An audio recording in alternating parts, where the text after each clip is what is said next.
done, so. Hi, we'll start the meeting if everybody can get situated here.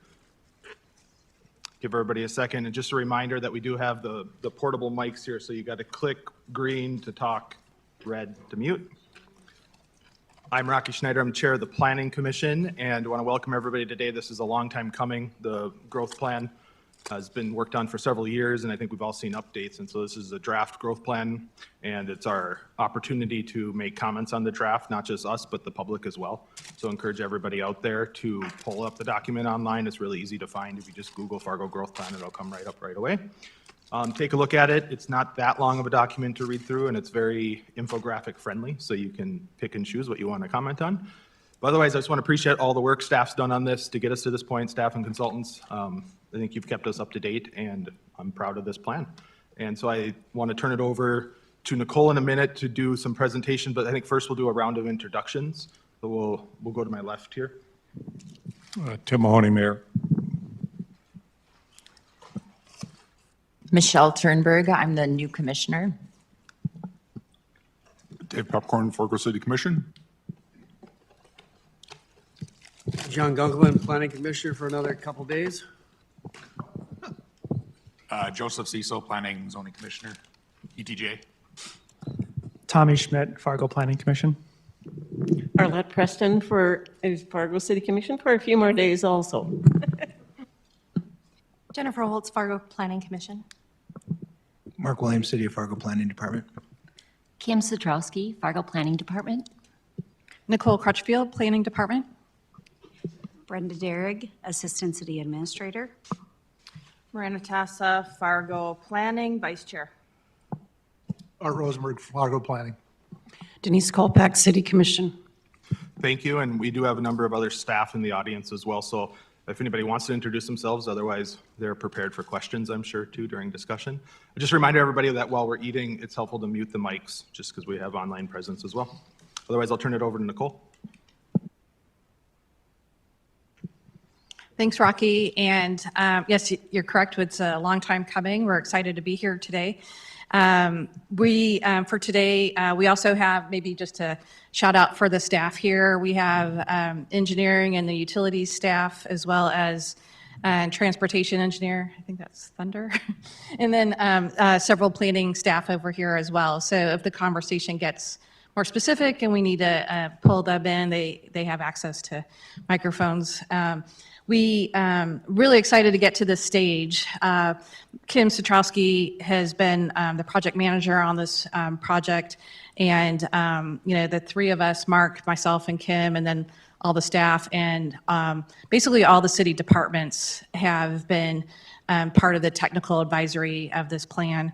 I'm going to toss it over to Mark to do a brief overall presentation, about a 10-minute presentation. And then we'll open it up for discussion, and we'll get into next steps as well. So we don't really have a set agenda. I see the mayor walking around with a copy. All of you should have received hard copies of this at the last planning commission meeting, and at the city commission, I think we've brought copies up to you. The plan is available online as well, and so we'll pass it over to Mike and Kim, or Mark and Kim. Just because I'm that person, is there any questions before we even start the presentation? Or do we want to maybe wait a little bit? Thoughts, comments from anybody else? Perfect.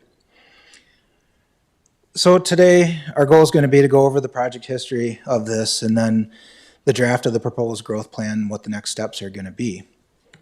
The North Dakota Century Code authorizes local governments to adopt a master plan to guide development. And since the adoption of the 1998 Land Development Code, the City of Fargo's had 3 growth plans, with the most recent one being the 2007. In 2021, the LDC Diagnostic and the Core Neighborhood Plan both recommended that we needed to update our growth plan. And then in September of 2022, the City Commission approved the issuance of us to be able to do an RFP for a consultant.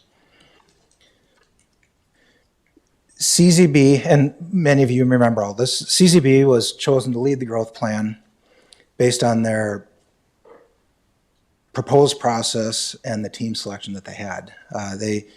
They chose strategic economics, and they performed the fiscal analysis of the city of Fargo. MRB Group looked at our utilities and infrastructure, and then Code Studios helped them making sure that the growth plan would be codifiable as we rewrite the new land development code.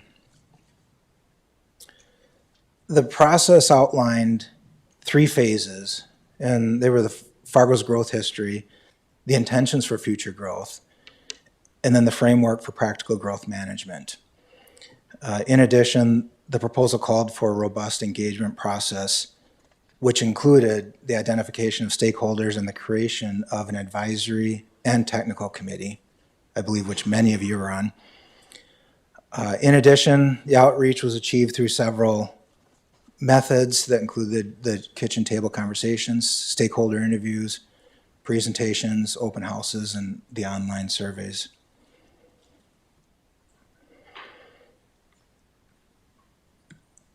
The draft plan has 4 components, which include the Fargo's growth history, intentions for growth, the framework for practical growth, and then what our implementation steps should be. Part 1 identified and researched how Fargo has grown by analyzing the population trends back to 1890, as well as it looked at the footprint of the incorporated city limits since 1900. Part 1 also identified what have been the drivers of our growth, which is related to healthy population growth and employment growth since 1969. Overall job growth has been well above the state and nation's average. Additionally, Fargo's median income has outpaced inflation. Another interesting factor in this study was the economic diversity in our job industry and the extremely large geographical trade area that contains a population of 1.2 million people within a 150-mile radius. Part 1 of the growth plan identifies other factors that are shaping Fargo, including the diversion, housing, and the components of the growth of population growth. In addition, Part 1 reviews regulatory systems that have helped guide our growth over the years, and those also include the 2007 growth plan as well as the land development code. The current capacity of the existing utilities are identified, as well as concluding that the city's utilities are capable of handling future growth and can reliably do it for many years to come. And Part 1 also identifies funding sources for paying for services, as well as the city's strong fiscal position to property values almost doubling in the last 10 years. In addition, the plan discusses reinvestment growth opportunities, as well as identifies vulnerable areas that would be disinvestment for the entire city. Part 1 ends with an assessment of Fargo ranking us accordingly for the quality of place and concludes with key takeaways of existing conditions. Now, so if you may remember, Part 1 was kind of a lot of the behind the scenes. It was just more the research side of it. As we got into Part 2, that's when the community participation started occurring. And Part 2 discusses the finding from the participation process, including the decision-making foundation for practical growth, which is key in this entire document. Through the data collected, Part 2 identifies what the community views as preferred growth scenario compared to current trends, anticipating where additional 15,000 households should go in the next 25 years. It concludes that 10,000 households, or 66%, should be in the greenfield areas, and 5,000 households, or 33%, should be in already developed areas. In summary, the preferred growth scenario is committed to practical growth with a more urban direction and greater focus on redevelopment and infill. As we work our way to Part 3, the chapter identifies a framework to achieve the identified preferred growth scenario, focusing on context-sensitive expectations, by right approval, and growth centers. The framework includes transects, place types, growth grids, and growth centers. The Transects will identify the context of each zone in terms of how rural or urban they are and are broken into 6 different transect zones. The document also identifies the current transect zones as well as anticipated future transect zones, guiding us to be more urban in the future based on the findings during this process. From transects, we transition into place types, and there are 10 different place types identified in this plan, and they're described in great detail with all the different uses that we have within the city of Fargo. The third component, as we look at how growth should happen, are growth grids. And the growth grids are comprised of approximately 4 square mile areas, and they break down the mix of place types that are appropriate. And the idea with these grids is to concentrate growth to help create better walkability. The super grids are also identified in the prioritization of by what order they should develop in. Once one super grid is 75% built out, the next super grid would be available for development. The built out is measured through the geographic coverage, both through the road and water infrastructure. So in essence, the super grid idea is probably very similar to how we have our tiers in our existing 2007 growth plan.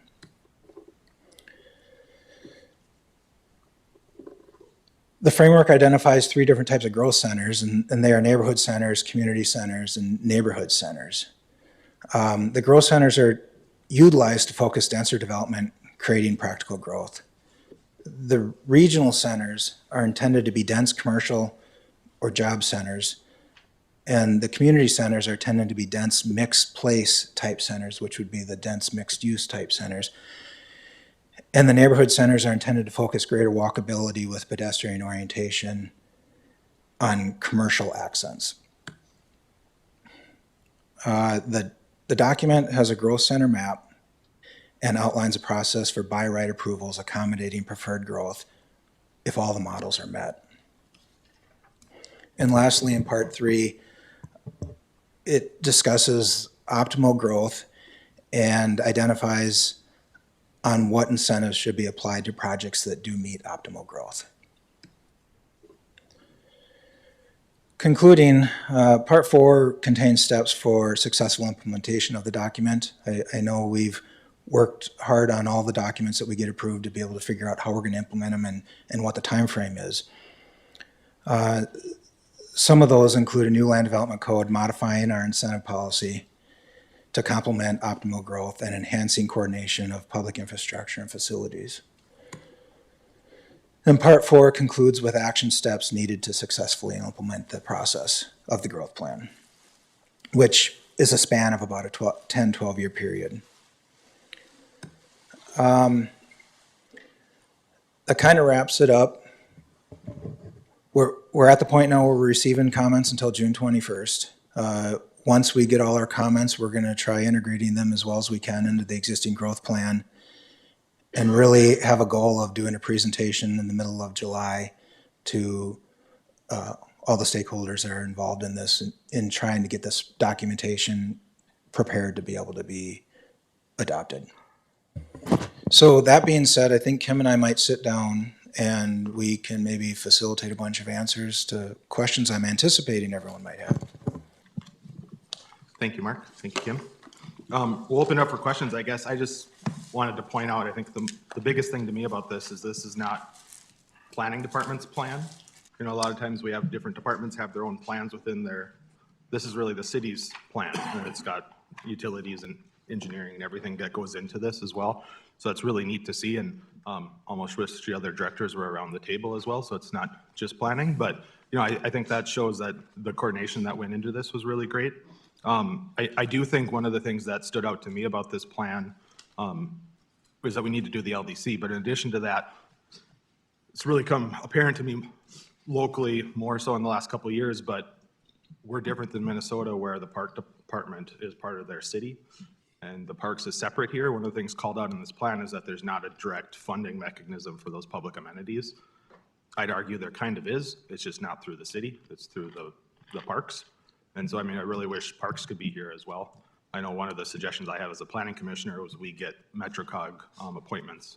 I'd really like to have those appointments from the city go to the park board instead of to the planning commissioners, or some mix of it, because they should really be more involved. And that's clearly missing in this plan as it calls out. And so just want to call that to attention, as I think the coordination with the parks would be great. Otherwise, I really like this, and if anybody else has questions, I think the next steps are going to be some difficult ones, but I think it lays out what those steps are to happen. Mayor? Mark, I just want to reference page 120, and it's item 3. It says, consider a moratorium on some development incentives until the LDC is updated. How long is the LDC going to take to update? I'm anticipating the adoption of this plan will be also the release of an LDC rewrite. And I'm anticipating about 18 months for that LDC to actually be written. A little optimistic there, but I think it's achievable because we have already done quite a bit of work of some of the core parts of the land development code when it comes to parking.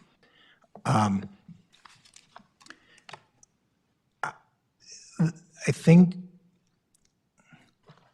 I don't necessarily know if maybe that's the right statement. I think the idea of incentives is if it's meeting what our new growth plan is proposing, I don't think we should be afraid at doing any modifications of our incentive policy in the meantime until we get to the incentive policy. Well, the incentive policy committee was waiting for the growth plan to be done. And then once the growth plan was done, we were going to relook at some of our incentives, especially if you want end growth in the community. And I think we will have to change our incentive package. I'd rather not wait 2 years to a year to do that. I think we should not do a moratorium, but should say, get to it and start working on it to match the growth plan.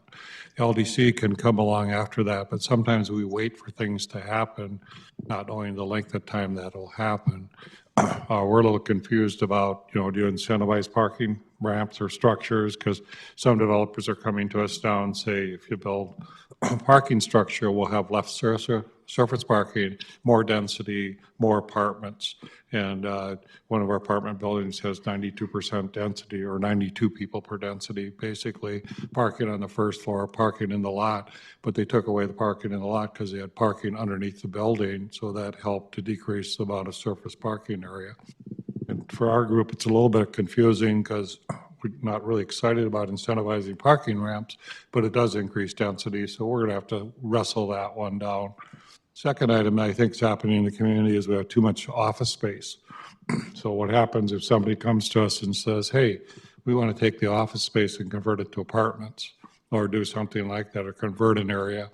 I think if we have any incentive packages, we have to discuss it, is what makes sense. Sometimes they can do that. It doesn't really economically need a benefit or anything, but sometimes we have to benefit because it's just like the thing we did recently with blight. We offered blight and then you build within 5 years, and that was to help get rid of some of our blighted areas. So I think that group has got a lot of, Dave, don't you think, bright people and what should be able to wrestle some of that down? It would still come to the commission for approval. And so I would think that we would work with the planning department with any types of those types of discussions. But I just don't like the idea of a moratorium is my criticism of that paragraph. If I could ask a follow-up question to that, what would it take to revise the incentive policies? Do we need some additional help from CZB to do that? What would be the process? I would suggest that we would have probably the same land development code consultant help us with the incentive policy, because of the fact that, the growth plan really sets the platform on what the land development's going to be and what the community wants to see for growth in the future. And I think the incentives is a huge portion of that, especially as it relates to the regional centers, the community centers, and the neighborhood centers that are identified in this growth plan, and the new zoning districts that are going to be created with the new land development code. How quickly could that get done if they were brought in?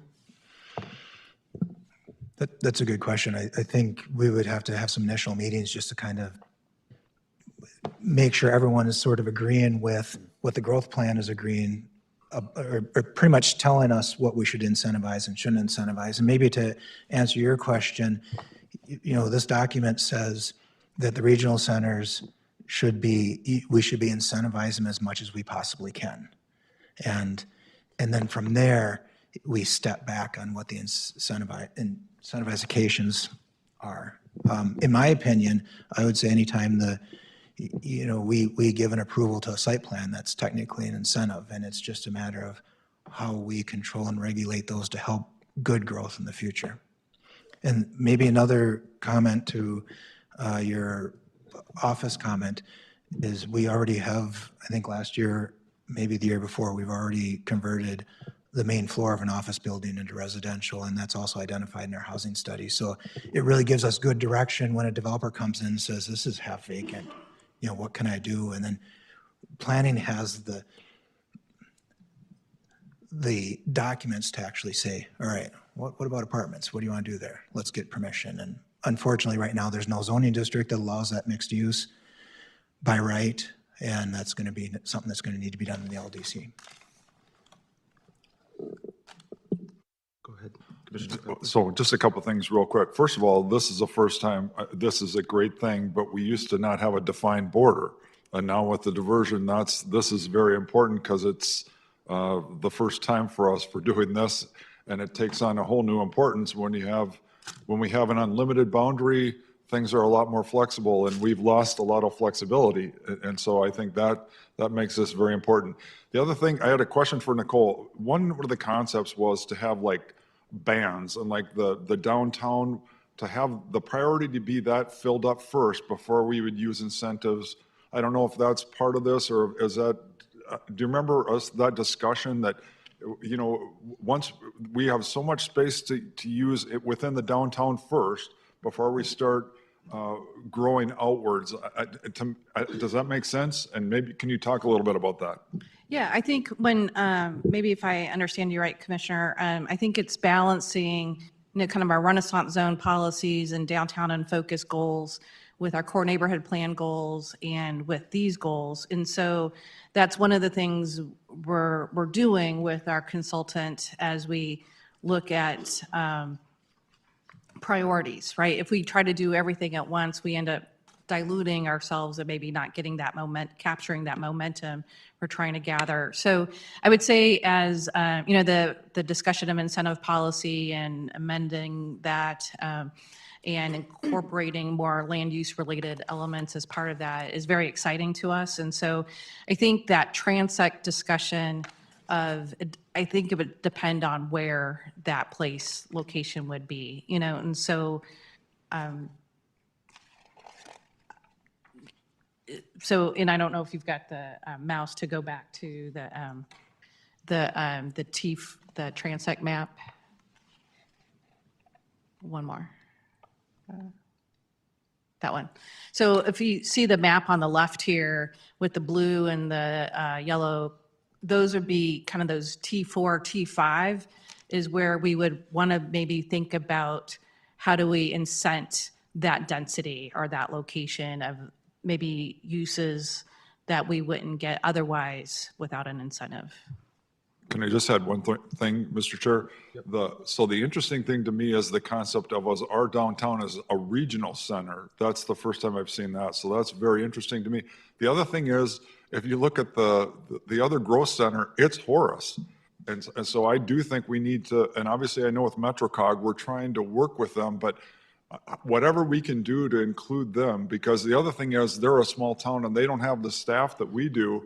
And I think this is going to impact them tremendously. And so whatever we can do, because I do think that's, when you look at it, that's maybe our next big area for, so anyway, I hope we include them because this is going to impact them in a positive way, but we have to make sure we're on the same page. I don't know if you agree with that. Go ahead. Mr. Chair. Comments, yeah. Maybe, excuse me for Mark and Nicole, but my question, I think you alluded to this, is how are you prioritizing all of the other plans into this growth plan to track the priorities of the downtown plan, the core neighborhood plan, et cetera? Yeah, so we'll probably tag team questions here, but I think it's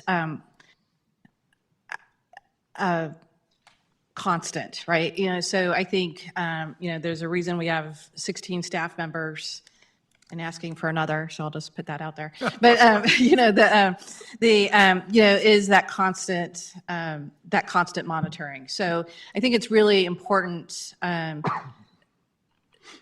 to keep looking at this holistically, and then as we get into those deeper layers of prioritization and focus. And so I think the best way to answer that is it's definitely included as part of this analysis and presentation and recommendations. It's very holistically based. And so I would say it all ties to this. And then maybe this would be a good time to talk about the planning department's future goals. So as we look at, not to change subject, to Go 2030, remember that overrides all of this. And so that is, probably about 12, 15 years old. I might have lost track of time, but, we have what you would call the planning department infrastructure, or the CIP, the capital infrastructure plan for planning. And you'll see in our budget meetings, we'll come to those meetings when we're at the budget discussion level of, kind of putting us on a 5-year plan update. So ideally, our goal would be, our goal for the department over the last, I would say, 7 years has been, let's get our tools in place. And once we get that land development code update, we'll have our tools in place. Then at that point, it's keeping that constant monitoring and updating without getting so far behind. So it's kind of like your discussion yesterday is just, first can we catch up, and then we'll keep going on a more monitored basis. So If I could just reinforce that, because I think that's an important thing as a planning commission. I know John and I are coming up on our end of our terms here, but we've been on for a decade, and I think most of our approvals have either been a planned unit development or some sort of conditional approval of sorts, and it's because our plans are so out of date. This growth plan obviously was before the 2009 flood, and so we can't wait this long to do this again. It makes it very difficult, and staff has obviously made it very easy on us, but that's not an ideal way to approve things, and it's not great for the industry out there looking at the city and people moving in and getting confused about looking at our codes and then actually going through the process and it's something different. So to reinforce what Nicole said, we have to be providing resources, but also planning when the next one's going to happen. And like the LDC is 28 years old since the last one. I mean, buildings probably changed in the last 28 years, that we should get some new thoughts into it. So, If I could add one more plan to this whole mix, and Nicole, you and I have talked about this a little bit, is the transportation plan and how that interfaces with this. And understand that's going to be presented fairly soon. And I think both in regards to the growth prototypes, those super grids that we're talking about up there, but as well as the redevelopment and the infill development, the street design has a huge impact in whether it adds value or sucks away value from the land use around it. So that transportation plan, I think it would be really wise to bring that into this discussion at some point. well, if it doesn't look like anyone's jumping at it, I'll just say one thing I think maybe we missed to do is to celebrate what this plan says too. I think when the consultants came in, they told us some, kind of horror stories of other cities that have gone awry or underwater financially, all these different things. And I think they were expecting to find more of that here as they've tried to help correct a lot of cities. And it's a very positive history when they write it out in here. And I think that's something everybody should be very proud of. Obviously, there's tweaks and things and new learning and things we need to do. But I think overall, it says we've been doing a good job. You can always do better. But I think that's a neat thing to celebrate because we've had a lot of different commissioners change over and different ideologies and everything, but everybody here comes together to try to work together. You have 5 of you up there, you got to work together to get your votes, and I think that shows that we've done a good job with it, so. Well, sorry, Mayor. I wanted to jump on, see if the planning commissioners, I see Art feverishly flipping through his book. And so, but Mayor, I don't want to cut you off if you had, I assume all the planning commissioners might have a comment or question or, so this is your meeting time too, but Mayor, did you have something before I change the subject? Well, I think in the commission race, we did talk about the attention to downtown and what are we going to do? And we had the growth on the outskirts, 90%. So now I think we're in that missing middle that we got to address is that we've had the Renaissance tools, other tools, but what tools are we going to use for core neighborhoods? And what tools are we going to do to increase density? So I don't think the growth plan totally goes through that, but I do think we have to look at that I know Arlette, there's some money put aside for core neighborhoods, but what are we going to use it for and how is it going to be utilized? And I think that that's curiosity on my part of what we're going to do, because really to what this plan talks about is regional centers now. And I think somebody one time sent, how far are you from a loaf of bread where you live? And are we incentivizing to have community centers where people, whether it's a grocery store, a 7-Eleven, whatever it is, so you could walk or bike or do whatever you want to get to that location. So I think your challenge now is going to be in that middle zone to not the green space, but not the downtown, but the core neighborhoods and what's happening there. And we see some great things happening in some of the neighborhoods. People are building their houses, cleaning them up. Other places are getting more blight. And I think that's going to be the challenge of your department. Great report. Otherwise, I enjoy the report, so I'm not trying to criticize anything. Any of my other planning commissioners? Tommy? Yeah, when I read through this report, I thought a lot about the housing study and how obviously there's the tremendous need for housing of all types. And I think that this growth plan really does a good job of, if this is fully realized, of unleashing the power and flexibility for these urban neighborhoods, suburban neighborhoods to provide that type of housing. So when I look at this, and there's a section in the back that says, in the meantime, continue to work under the existing LDC.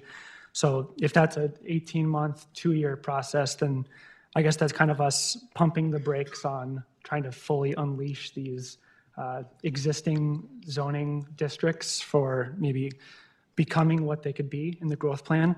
And I guess I'm wondering, is there any low-hanging fruit that we can adjust in the LDC right now that can start to slowly unleash some of these housing possibilities? So I guess, for example, in the growth plan, there's urban neighborhoods that are identified on there, and we know that those are, SR or S1 to SR4 zoning, something like that. And are there limitations in that won't allow fourplexes or duplexes that we can just, with a change of one sentence in our LDC, start to unleash some of that? And that's not going to change an entire neighborhood and make it all townhomes, but if it provides 8 in a neighborhood, well, then that's 8 additional units of infill that could be really good. So I guess what I don't want us to do is just keep waiting when we know that there's such a need right now. So I'm kind of rambling, but is there any low-hanging fruit like that we could consider changing that could allow some of this to happen before the LDC? Well, I had a thought, but Mark maybe has a thought too. So, You want to come on a game show?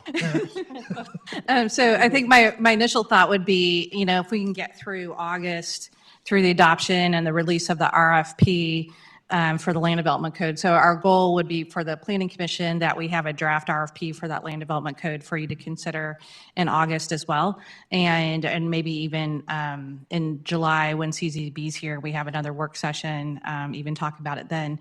But maybe once we get through there, my next thought would be maybe we can then we'll have a little break, once we get that RFP out, then we can maybe have a work session with the planning commission to, and then I should be remiss, you're all invited, but Thursday we'll be at, I think 3:00 with the Building Industry Association, formerly known as the HBA Home Builders Association. We'll be presenting this to them and getting some feedback from them as well. And so, but I think what I would say early fall, maybe we can, late August, have a work session with the Planning Commission to kind of start to identify some, if by all means, if people see low-hanging fruit, maybe just, bringing it up to us, and we can talk through that.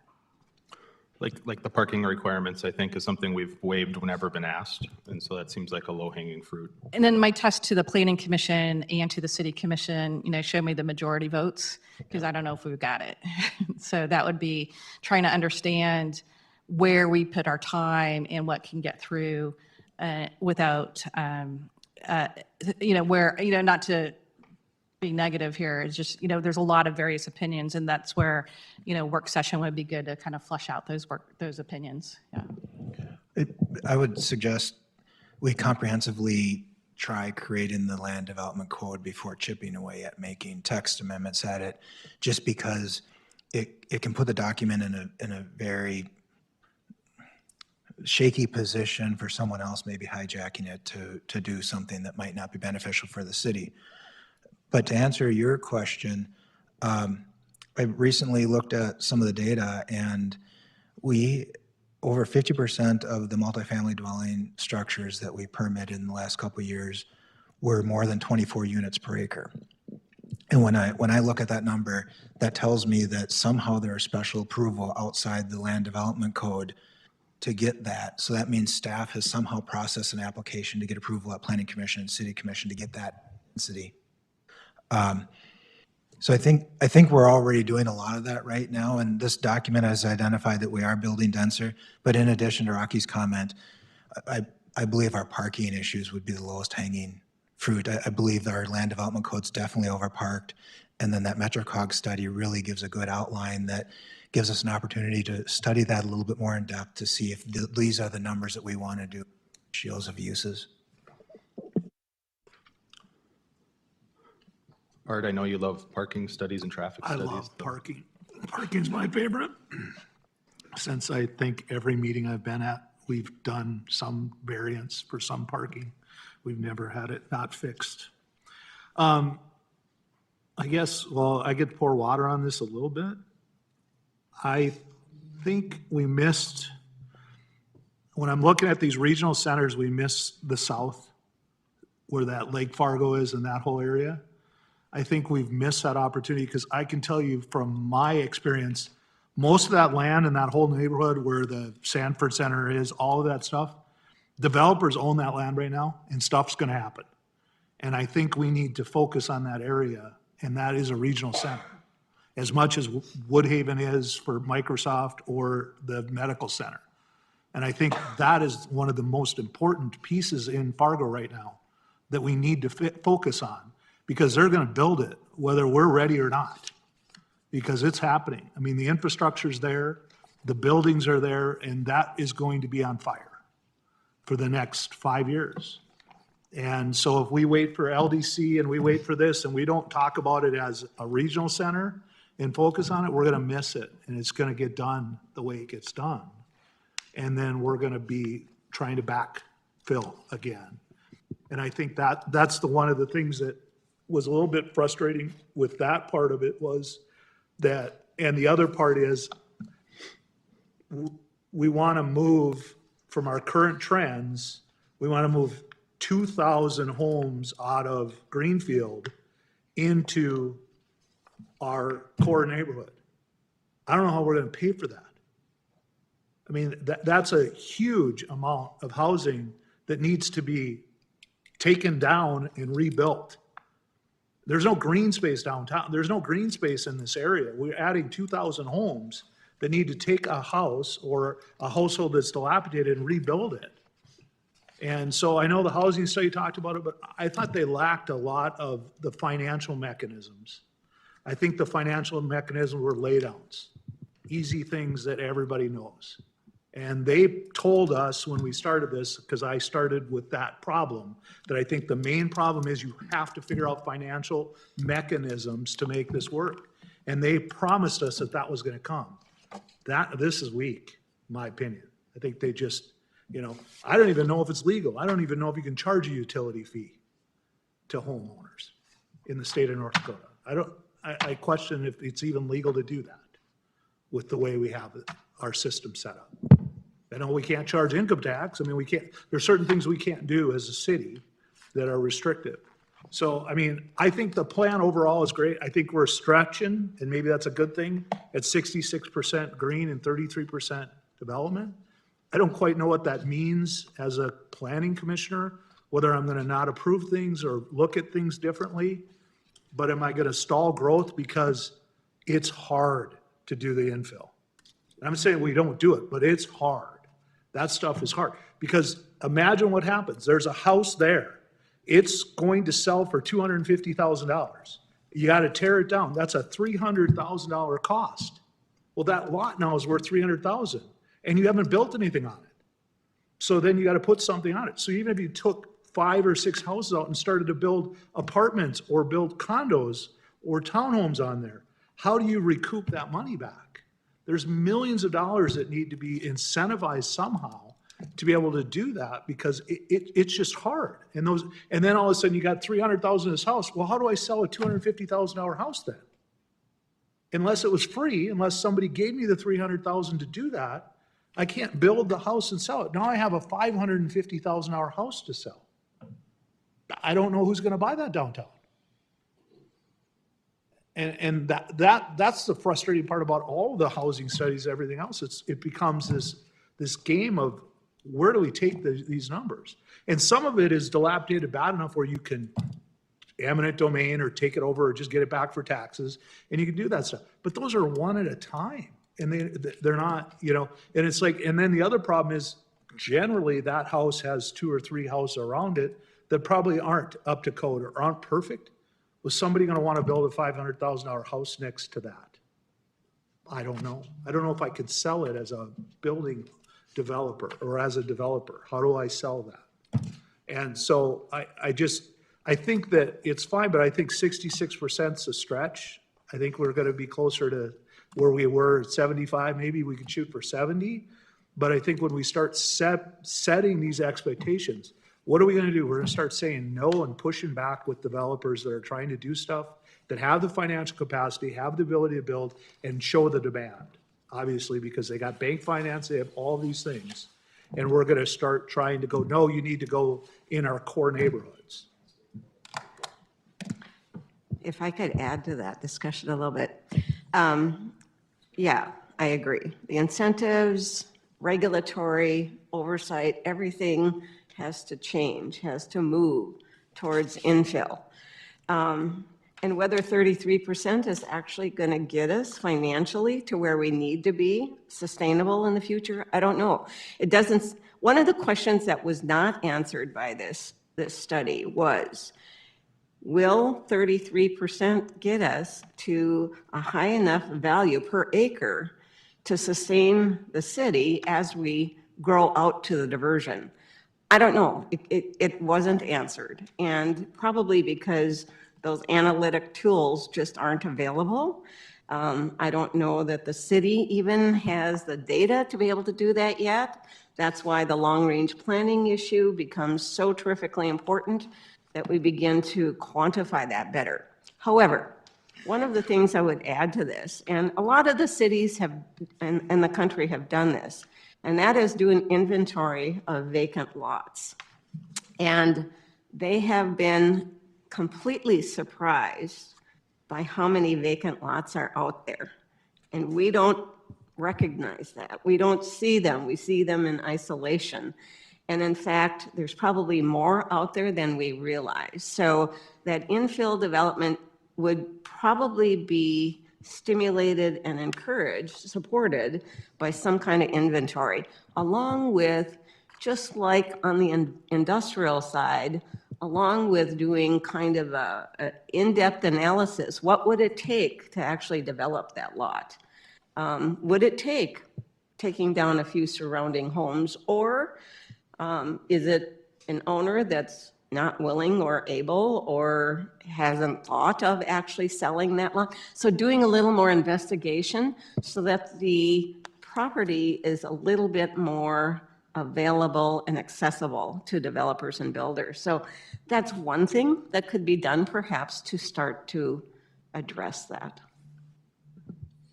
Go ahead. I think just adding to the conversation, it says 2,000 homes, but I think that really comes down to dwelling units. So, I mean, if there's a 200-unit apartment building, that's already 10% of that goal. That's, if that's downtown, that's considered our infill. But I live in one of these core neighborhoods, and I'd be surprised to see how many kind of run-down homes or the vacant lots. And we're certainly not saying that 2,000 of these homes are going to be 2,000 townhomes or I guess 1,000 townhomes or fourplexes, but I think those would start to add up.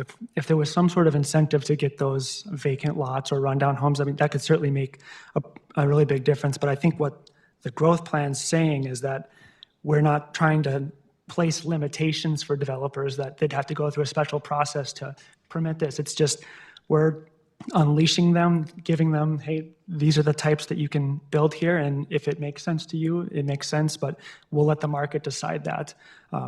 So I think that's where this growth plan works really nicely, and I think we can look at places like Minneapolis, where you see a lot of infill development and townhomes, fourplexes, and it happens. These are areas that are, I mean, we have a growth boundary essentially with the diversion, so we're going to have to grow inwards no matter what. I mean, I don't think it's even an option. So unleashing developers, giving them the ability to do it this is good. I think it's going to happen. We just have to give them those tools to do it. Yeah, I think I can echo that too. I think on page 114, one of the things I made a note of is number 6 on the draft recommendation changes is take fiscal costs and benefits into consideration when making major land use decisions. We don't do that at all on the Planning Commission currently. We assume staff is doing it, and that's part of their approval process, I think is the best we could say about that. I think by state statute, we're supposed to consider economic conditions when we approve things, but we don't get any economic information. I really was hoping out of this there was going to be some sort of fiscal thumbs up or thumbs down when a development comes forward, because if a development comes in, it's all apartments versus all single family, we have no idea if one is paying for itself or not. We know if it meets the growth plan or not, but there's no financial considerations in our approval process. And maybe that's not the Planning Commission's role, but it should be somebody's role. Anyone else? I have another question about the growth, the 4. So how do these 4 frameworks, are the 4 models, are they supposed to be interactive together? Are we supposed to layer them together? Or how does this work? Are we focused on, is there a priority? Is the grid the priority? I mean, how do I do this if I'm looking at it from a planning department? How do I look at all 4 models? Are you going to bring me all 4 models and tell me how this is going to work? I'm confused. Which is, and I mean, shouldn't one of these be the priority, or is one? Maybe to step back a little bit, I know we're still polishing up the transect map and our actually land use map. Those are going to be coming. They're very close. Really how staff would apply this would be, and I think what's more unique, kind of going to what the Planning Commission was saying about this growth plan versus our 2007 growth plan, I think this growth plan is way more flexible. It seems like our 2007 growth plan almost acted like a zoning map. Like it was colored this, you had to do that. So I think what you'll see is staff will come forward with, it's going to be a growth plan amendment that would say, okay, we want a transect tier 4 here. And from there, then we start figuring out what the place types are that would allow the land uses. I anticipate that maybe we'll probably see quite a bit less growth plan amendments with this because of it's more flexible. In addition, it's going to be extremely important that we update this every 5 years. So today, when this gets adopted, this is going to be a screenshot of how we see it in the next 5 years.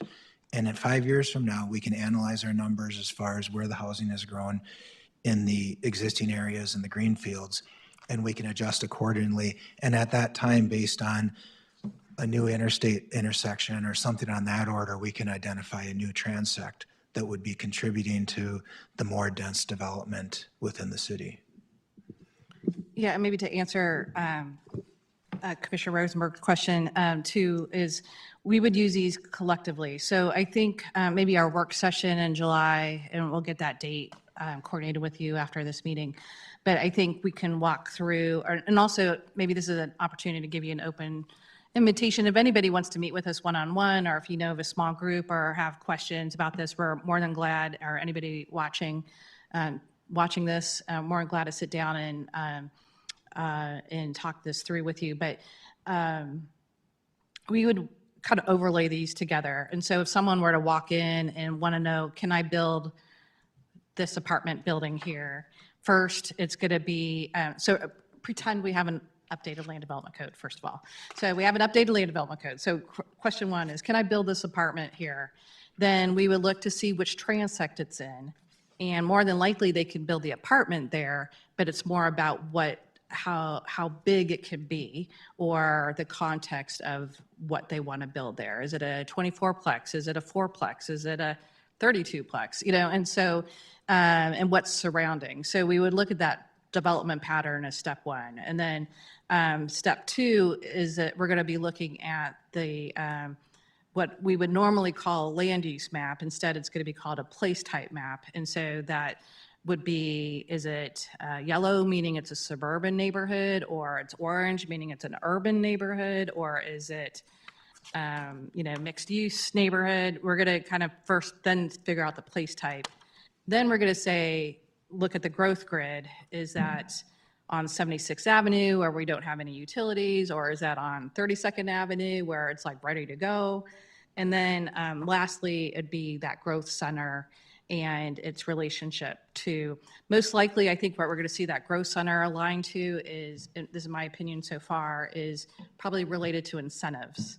And so it's really, we can think of like urban plains, for instance, or, like what we would call like nodes that we're trying to, I think of a project down south, down east of the interstate around 52nd, 64th Avenue, where some of you on the City Commission might remember, and Planning Commission might remember, our growth plan said commercial, but the developer was, promised a bunch of things that it couldn't deliver, and so they wanted to turn it to housing because that's what the market needed. And we were trying to get them to hold on to that commercial because we knew how important it would be for that neighborhood. And I think we concluded that discussion somewhere, splitting the differences and a balance between the two. But if there was incentives or a reason for them to hold that property for when that commercial could come forward, when the 76th Avenue interchange or whatever would be there to support their need, that might be a reason to do that, right? And so I'm just pretending that's an example, but that's how these four would come together. So really, in our discussion internally, it's less about a future land use map like we've used in the past. It's really changing that vocabulary to be, what does the surrounding place type look? And so this is not to necessarily be replicated, but in our staff, we've been saying, really anything is allowed anywhere. It's really about what other tools come with it. Does it come, special assessments come with it? Does incentives come with it? Does a regulatory review at administrative level come with it? Or does it need a body of planning commissioners to look at it, to bless it? And so it's really, it's a different type of flexibility, but yet kind of confirming that vision of the future. And so it's going to have to be a shared vocabulary, if you will, with the elected officials, the appointed officials, and the staff and the development community, which is going to take us time to get that shared vocabulary. Yeah, I like how you talk about the shared vocabulary. I know it causes a lot of worry when you have some people qualify for incentives and not others, and what that process looks like. And so I think that's a good caution as we go forward. But I like it from a planning commission standpoint, because when you guys come forward and you're kind of lukewarm about something, and it's like, well, it got more votes up than down at our staff meeting, so they get an acceptance.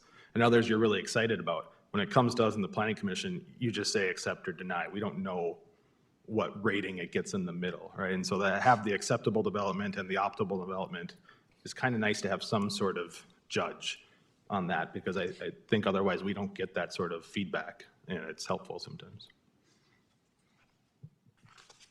Are these growth grids, these super grids, are they also based on infrastructure? So that, and are we doing them in order? Is that the plan? I mean, we're gonna do an A, B, C, D like this right now, so we're gonna focus on Yeah, grid, these super growth grid grids. A1, and then two, or what happens if super grid B comes in number 2 or number 3, but there's infrastructure there? How is that going to work? Yeah. So I think, again, just correct me if you have different things you want to say. So I would say there was lots of discussion internally with the consultants and the staff and our utility providers, our divisions and engineering. And I would say it's, like Mark said in the presentation, a lot like how we use Tier 1 and Tier 2 today in the 2007 growth plan. But I would say if someone comes, I'm just hypothesizing here, if someone wants to come in growth grid A, but maybe we don't have infrastructure there yet, but it's on the CIP list, whereas someone's coming in, and I'm going to make it a little bit more black and white, super grid D, we don't have infrastructure there. The idea might be, well, maybe you do it privately, but again, I'm exaggerating, so nobody go bank on these statements. But maybe you do it privately, and the city's just not going to be there to help you get there. And so it's really about how do we balance that market need with someone that's maybe ready to go versus where we using taxpayer benefit. I think that's great. I think the only thing that we need to make sure we do is we notify the stakeholders, the developers and everybody else of our focus and where our infrastructure and those priorities, so that somebody doesn't go buy property in grid D thinking that they're going to be able to get infrastructure out there because they're ready to build apartments or hotels or whatever. And you're like, that's not going to happen because of this situation. Because we like to, push around here. Our developers like to do that, where they buy stuff and then start throwing it in there. And I think it's important that however we're doing this as a community, that we, give them the heads up and expectations that you need to focus your development opportunities to these areas first. And then as we work our way through, so we're not leapfrogging and causing more infrastructure problems, especially since that grid is going to be, happening faster than we probably anticipate now that the diversion's designed. Now, it's not final, but a lot of the land's bought right now. I guess that was my question to you, Art, too, is my assumption is, from what I've heard, is pretty much all that land is owned by developers, and they're probably all in communication with the city. I know we had multiple of them on the advisory committee as well. Mm-hmm. So, and we've tried to have those meetings to keep them abreast. So, if there's somebody out there that isn't aware, they're probably new to the area, I think, or they should be paying attention to this draft. That doesn't mean they're going to not push. Oh, yeah. That's what I'm saying. You got to not be afraid to not say no, I think is what it said. I think Cecil and Tommy both have questions here. Yeah. Go ahead. Oh, okay. I've got a question on neighborhood centers, and specifically where in the existing neighborhoods they're located on this map. So I'm specifically looking at page 94. And I was wondering if you could talk through some of the thought process on where those are located. And where I'm coming from is that the way that the neighborhood centers are described in here is, they're compact, they're walkable, and they're meant to serve the immediate neighborhood.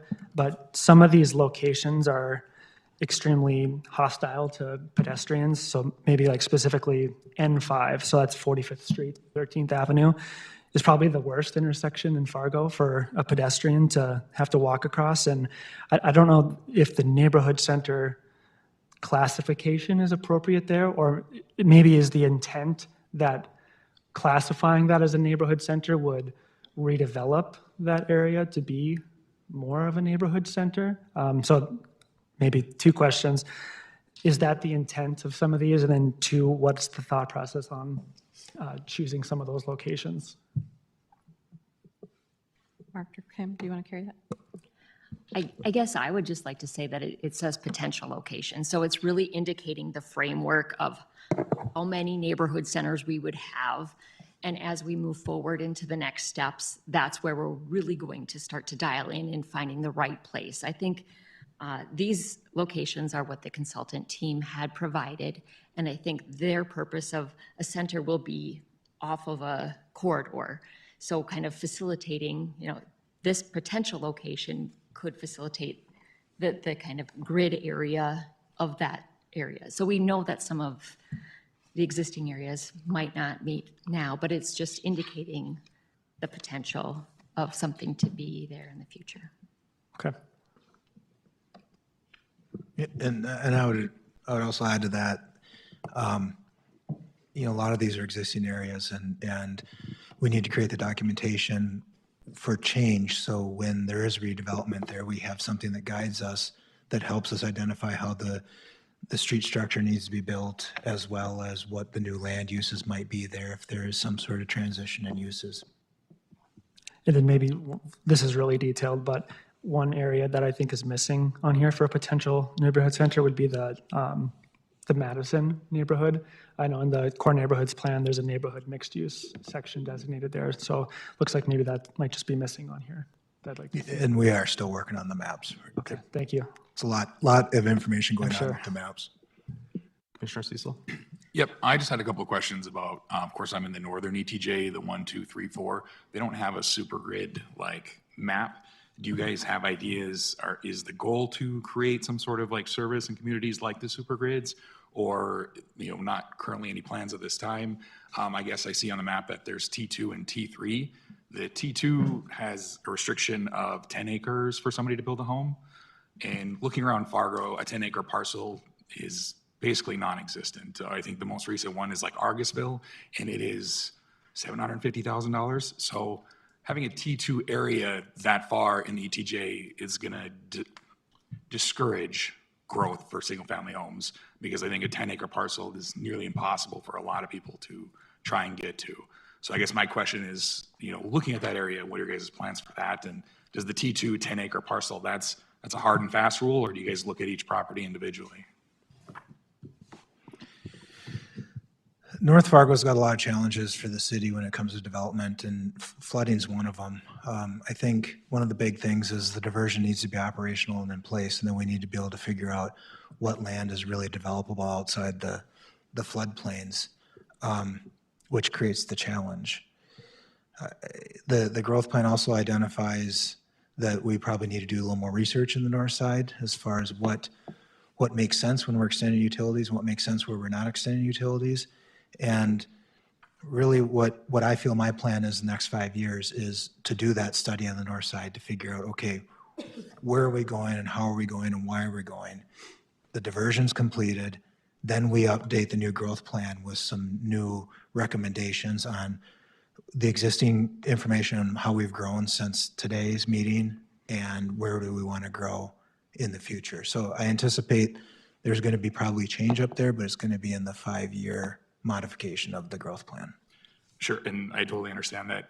Most of the land I'm in Tile 5 is already owned by developers awaiting the diversion completion. So that's why I was kind of curious if you guys, because they already own all of it, so. Sure. Yeah, I was just going to add to that. All of our edges, this is probably universal with all the townships and abutting cities, is the need for additional communication. We did coordinate and connect as part of our advisory team and work throughout the process, but it certainly was intermittent during the process and not real consistent based on different leaderships and timing and things. But on that north side, you'll see reference in the plan the need for additional coordination with Riley's Acres and Harwood and the abutting cities, because recognizing too what they want and need in relationship to the city's impact. We, as Commissioner Pepcorn said, we want to be a good neighbor and understand where the constraints are as well. So that's definitely forthcoming. Yep, I was just curious because everybody lives at the Harwood gas station. There's like no services, no shopping or anything up that direction. So I was curious if you guys had a plan, but it makes sense. Wait till the diversion's done. So. Sounds good. Commissioner Gunkelman? With everything you've been saying, when you talk about the LDC, I know we've talked about this, we started talking about form-based code years ago, because I think it's Winnipeg. I think some of the examples we saw of how Winnipeg had utilized it. And the flexibility that you're talking about and how stuff would blend in with a neighborhood, I take it that we're definitely leaning towards a form-based code.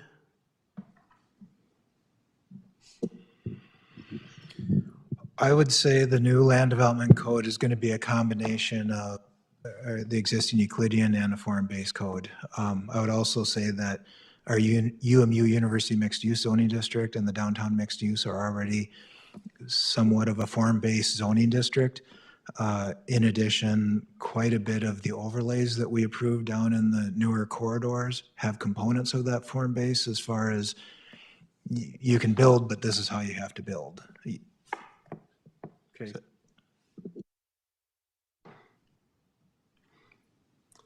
Anyone else have comments? Brenda, anything from administration? Commissioner Katasa? go Yeah, I ahead. just have one quick. And mine, I think it goes back to transportation. I think we have to have a transportation overlaid, especially when we think south and if we got regional centers and it's going to be a tier 4, people are going to start developing. And if we don't have a 76th Avenue, right? I think that laid on top of this, I think you would be amiss if you didn't look at transportation with this to make sure, is one coming before the other and it's going to create problems during peak times? Because there's 2 main roads going out there, right? Most of it's 25th. University, I think, is more people are taking it because 25th during peak times is difficult. But if we start having a regional center and if we don't have a 76 conversion, now we've got a problem, right? So I think that just is, how do we combine the two to make sure, and what does this make sense for, as far as timeline, right? So we don't, one or the other isn't in front of the other. No, and thanks for that, Commissioner. And so one thing that will be forthcoming, I think some of you that sit on the MetroCog policy board might have seen bits and pieces of this over a long period of time, but the transportation plan, so the city has been embarking with partnership with MetroCog, kind of the first ever citywide transportation plan down to the kind of local street level. And I think engineering and planning are ready to, we had a lot of issues during the pandemic. And so I think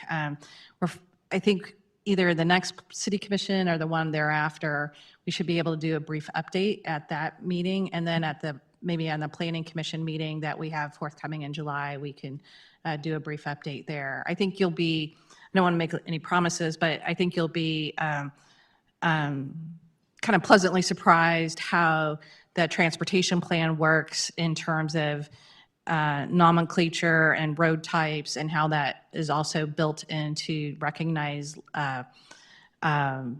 land uses in collaboration with the process today. So our plan has always been that these sync up through the adoption processes. I'm sure seeing is believing, so we'll get that in front of you shortly. Anybody have anything else? I know I did want to thank Kim too. It's nice to have a long-range planner on here. And you haven't said a whole lot, but you've done a lot of this work, so we appreciate that. And it's good to have somebody focused on the next long-range plan already too. So it's good. Commissioner Preston? Yeah, if I could just say something at the end here. As I'm leaving, just want to say a little bit about what the next step is and the role of the Planning Commission and the City Commission. And hopefully, we won't see or repeat some of the problems and mistakes that were made back in the 90s when the LDC was rewritten. And I've mentioned this to the consultants more than once. It will take a lot of hard work and some controversial stands by the City Commission and the Planning Commission to get this thing to move and to actually be implemented. And that's where the rubber meets the road. So I would challenge all of you to keep your eye on the ball as much as possible. And the LDC is going to be, there's going to be pieces there that are going to be difficult. But unless there's the support, and let me also just say, the mayor and I had a conversation last week about the role of the commission and the commissioner in regards to this. And my role has been minimal. The staff really have known where to go and how to get this done, and I certainly commend them for that. The thing is, we've got to give them the resources and then get out of their way to get this done. And at the minimum, the best is the support, the encouragement, and in fact, in some cases, some gentle pushes to actually move this thing forward a little bit further. So, yeah, I hope that continues to happen, and I just want to commend the staff for the great work that's, and the consultants. I have to say, I had some questions at the beginning about the consultants' processes, but what ended up here, the outcome, is actually wonderful. So, looking forward to the next step. Thanks. And I'm sure I'm not alone, but thank you for your service. Anybody that serves the city of Fargo deserves everybody's gratitude, and so we appreciate that a lot. As long as everybody's leaving everything right now. Arlette, thank you for your work on this. And John McGunkelman, you've been on this board for quite some time, and Rocky, you helped out on this growth plan. So I want to thank you both as members of this commission. You've done a great job. And as always, the staff continues to amaze me every day. And it's a great report. I really enjoyed this one because we are tackling the issues of a big city, and I think this was a very well done project. So thank you, everybody. Thank you. Have a good day, everybody.